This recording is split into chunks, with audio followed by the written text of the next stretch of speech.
కృపలో క్షేమము నీచితివి, కృపకు పాత్రులుగా చేసితివి.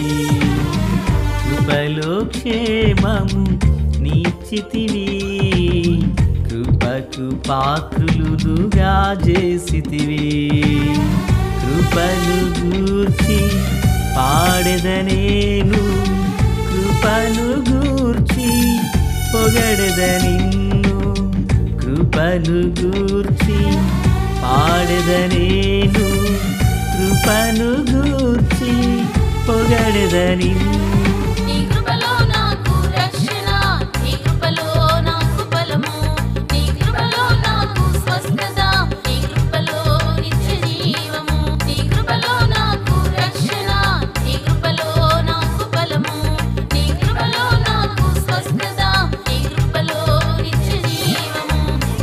కృపలో క్షేమము నీచితివి, కృపకు పాత్రులుగా చేసితివి. మన ప్రభు అయినటువంటి యేసుక్రీస్తు వారి పరిశుద్ధమైన నామంలో తండ్రి అయిన దేవాది దేవునికి నిత్యము స్తుతియు స్తోత్రములు, మహిమయు ఘనతయు ప్రభావములు యుగయుగములు ప్రభునకే చెల్లునగాక. ఆత్మీయులారా, బాగున్నారు కదూ? మరో పర్యాయము మనము ఇలాగున కలిసి దేవుని దైవవాక్యమును ధ్యానం చేటుకుగాను దేవుడు మనకు అనుగ్రహించిన ఈ మంచి తరుణమునకై మనం ప్రభువుని ఎంతగానో స్తుతించబద్ధులమునై ఉన్నాం. ఫెంగల్ తుఫాన్ తెలుగు రాష్ట్రాలలో లేక ప్రాంతాల్లో అది కలిగిస్తున్న బీభత్సం అంతెంతగా లేదు. మనము ప్రార్థిస్తున్నాము, దేవుడే కనికరించి కృపను అనుగ్రహించులాగున ఇంకను దేవుని సన్నిధిని వేడుకుందాం. ప్రియులారా, నేటి దిన వాక్య ధ్యానమై ఆదికాండం 37వ అధ్యాయం 11 నుండి కొన్ని వచనాలను మనము ధ్యానం చేయబోతున్నాం. చూడండి, 37వ అధ్యాయం 11వ వచనం. అతని సహోదరులు అతని యందు అసూయపడిరి, అయితే అతని తండ్రి ఆ మాట జ్ఞాపకం ఉంచుకొనెను. ప్రార్థన. తండ్రి దేవా స్తోత్రం, మీ దీవెన ఆశీర్వాదం దయచేసి మేలు చేత నింపి నడిపించండి. ఆశ్చర్యకరమైన మీ కృప కాపుదల కనికరం విస్తరింపచేయండి. సకల విధములైన ప్రతి కీడు అపాయముల నుండి తప్పించండి. మీ మేలుతో నింపండి. దైవ కుమారుని సన్నిధి ప్రసన్నత ప్రభావం తోడయుండునుగాక. రాకడ కొరకు రాజ్యం కొరకు సిద్ధం చేయండి. సియోనులో నుండి మీ కృపాహస్తం మా అందరికీ తోడు అనుగ్రహించమని, శక్తి చేత బలం చేత కానిది మీ ఆత్మ మూలమున జరిగించమని, సియోనులో నుండి మీ హస్తాన్ని చాపమని సర్వాధికారి అయిన యేసయ్య మహోన్నతమైన నామంలోనికి ప్రార్థించిన మనవులన్నీ పొంది ఉన్నామని నమ్ముచున్నాము మా పరమ తండ్రి. ఆమెన్. ఆత్మీయులారా, బాగున్నారు కదూ?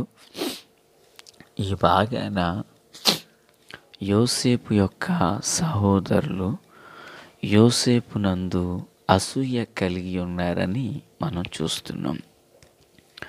అసూయ అనేది ఎంత భయంకరమైనదో, ఒక మనిషిని ఎంత క్రూరత్వానికి రాక్షస తత్వానికి నడిపిస్తుందో ఈ వచనాల ద్వారా మనం అర్థం చేసుకోవచ్చు. జ్ఞాని అయిన సొలొమోను గారు మాట్లాడుతూ అంటారు, మరి ఇది ఎముకలకు కలిగినటువంటి ఒక కుళ్ళు అంటూ మాట్లాడతారు. అది అసూయ అనేది శరీరానికి కలిగింది కాదట, అది ఎముకకు కలిగినదట. అంటే ఎముకకు శరీరానికి తేడా ఏంటంటే, శరీరానికి కలిగినదైతే అది పైకి కనిపిస్తుంది, ఎముకకు కలిగినదైతే అది ఎముక అనేది మాంసం శరీరములతో కప్పబడి ఉంటుంది, కనిపించదు.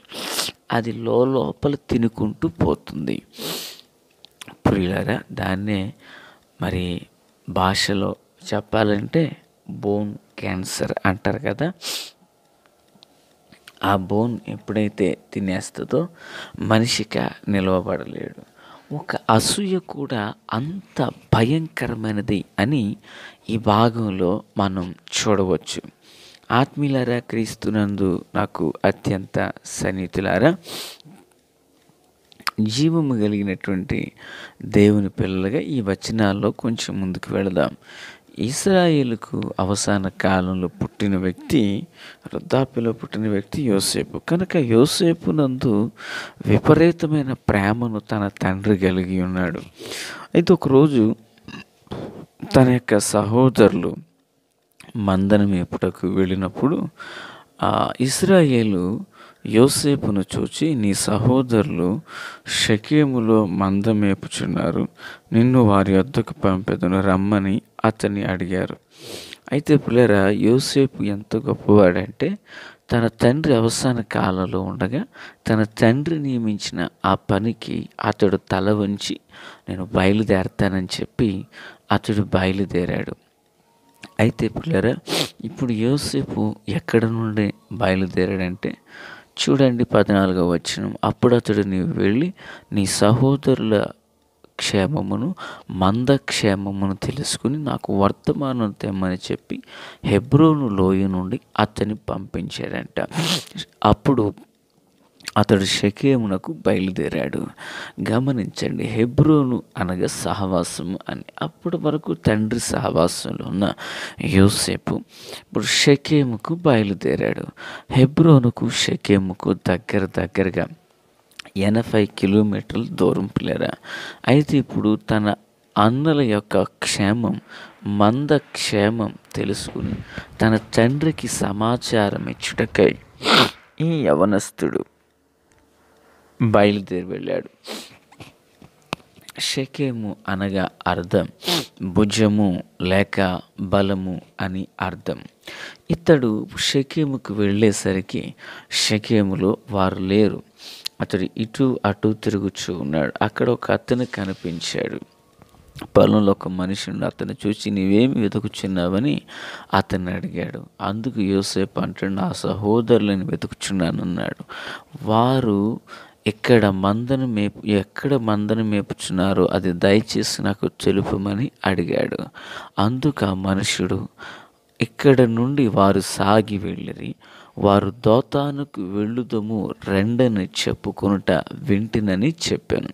అప్పుడు యోసేపు తన సహోదరుల కోసము వెళ్ళి దోతానులో వారిని కనుగొనెను. దోతాను అనే మాటకు అర్థం నూతులు అని అర్థం. ఇది షెకెముకు ప్రియులారా ఇంకను 20 కిలోమీటర్ల దూరంలో ఉంది. అంటే హెబ్రోనుకు షెకెముకు 80, షెకెముకు దోతానుకు 20. అంటే షెకెము యాకోబు పంపిన తన కుమారుడైన యోసేపు హెబ్రోను నుండి దోతానుకు దగ్గరగా 100 కిలోమీటర్ల దూరం ప్రయాణం చేశాడు. గమనించండి, ఇంత దూరం ప్రయాణం చేసి వచ్చినప్పుడు తన అన్నలు తన కొరకు రెడ్ కార్పెట్ పరిచారా? లేదు. 18వ వచనం. అతడు దగ్గరకు రాక మునుపు వారు దూరం నుండి అతని చూచి అతని చంపుటకు దురాలోచన చేసిరి అని చూస్తున్నాం. 18. ప్రియులారా, అంటే వారు ఆరంభంలో ఎలాంటి వారని చూసాము? అసూయతో ఉన్నారని చూసాము. ఇప్పుడు 18కి మనం ముగిస్తున్నాం. 18కి వారి ముగింపు ఎలా ఉంది? తమ తమ్ముడినే చంపడానికి వారు చూస్తున్నారు. అంటే అసూయ ఎంత క్రూరత్వాన్ని వెళ్ళగక్కుతుందో గమనించారా? దేవుని పిల్లలుగా మన ఆత్మీయ జీవితంలో ఈ సంగతిని ఎన్నడూ మనం మర్చిపోకూడదు. అసూయ అనేది ఎంత భయంకరం. తన సహోదరుడు 100 కిలోమీటర్లు తమ క్షేమం కోసం వస్తే, తన తండ్రికి విధేయత చూపొస్తే, అంత ప్రయాసపడి వస్తే, పిల్లరా కనీసం తమ్ముడు ఎలా ఉన్నావని అతని క్షేమ సమాచారమైనను కూడా తెలుసుకోకుండా ఈ కలలకనే వాడు వస్తున్నాడు. వాడిని కుట్టి చంపి గుంటలో పడేస్తే అసలు వీడి కలలు ఏమైపోతాయి అంటూ ఒక రాక్షసత్వమైన ఆలోచనలతో వారు ఆలోచన చేస్తున్నారు. ఈ మాటలు వించినటువంటి ఆత్మీయులారా, మరి నీ జీవితంలో నువ్వు ఎవరి యందైనా అసూయ కలిగి ఉన్నావా? నువ్వెవరి యందైనా అసూయ పడుతున్నావా? అసూయ మత్సరము, ఎముకలకు కుళ్ళు అని వాక్యం సెలవిస్తుంది. ఈ అసూయ వారితో హృదయాలలో నింపబడి ఉన్నది గనుకనే వారు అంత భయంకరంగా ఆలోచించేస్తున్నారు. ఆత్మీయులారా, అసూయతో ఏ మనుష్యుడు నింపబడినా ఆ మనుష్యుడు అలాగనే ఉండిపోతాడు. మత్తయి సువార్త 27వ అధ్యాయం 18వ వచనంలో విడుదల చేయవలెనని మీరు కోరుచున్నారు, బరబ్బనా లేక క్రీస్తనబడిన యేసునా అని వారిని అడిగాను. ఏలయనగా వారు అసూయ చేత ఆయనను అప్పగించిరని అతడు ఎరిగియుండెను.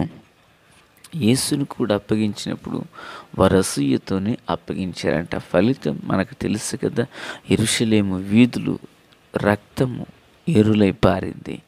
ఆత్మీయులారా, దేవుని పిల్లలుగా మనము అట్టి అసూయతో నిండరాదు.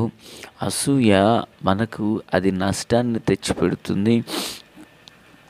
అసూయ దేవుని యొక్క కృపకు మనలను దగ్గర కానివ్వదు. యోసేపు అన్నలు ఎంత అసూయతో నింపబడ్డారో అంత కీడునకు వారు నడిపించబడ్డారు. నా దేవుని పిల్లరా, అయితే యోసేపు యొక్క గొప్పతనం ఏంటంటే, యోసేపు తన తండ్రి అయిన ఇశ్రాయేలు అవసాన కాలంలో పనిని అప్పగించినప్పుడు అప్పుడు ఆ ప్రకారంగా వెళ్ళి అన్నల క్షేమాన్ని తెలుసుకున్నాడు. అదే యాకోబు ఒకరోజు మరి ఐగుప్తునకు వచ్చిన తర్వాత మరణదినము సమీపించినప్పుడు తన ఎముకలను తీసుకువెళ్ళి కనానులో పూడ్చిపెట్టమని చెప్పినప్పుడు కూడా యోసేపు అలాగే విన్నాడు. అంటే తండ్రి క్షేమంగా ఉన్నప్పుడు ఆ మాట విన్నాడు, తండ్రి చనిపోయిన తర్వాత కూడా ఆ మాటకు బద్ధుడై జీవించాడు. ప్రియులారా, తన అన్నల కొరకు 100 కిలోమీటర్ల దూరం ప్రయాణం చేశాడు. తన అన్నల మీద ఎప్పుడు పగ తీర్చుకున్న వ్యక్తి యోసేపు. మనస్సు కల్మషం లేనివాడు యోసేపు. కనుకనే దేవుడు తనను అన్నింటి నుండి లేవనెత్తి సింహాసనం మీదకి నడిపించాడు. ఆ కృపతో దేవుడు మనలను దీవించునుగాక. తండ్రి, దేవా స్తోత్రం. వాక్యం అందరి హృదయాల్లో ఫలభరితం చేసి మేలుతో నింపి నడిపించి రహస్య రాకడ కొరకు సిద్ధం చేయమని, సియోనులోను మీ హస్తాన్ని చాపమని యేసు నామమున అడుగుచున్నాం మా పరమ తండ్రి. ఆమెన్. Praise the lord.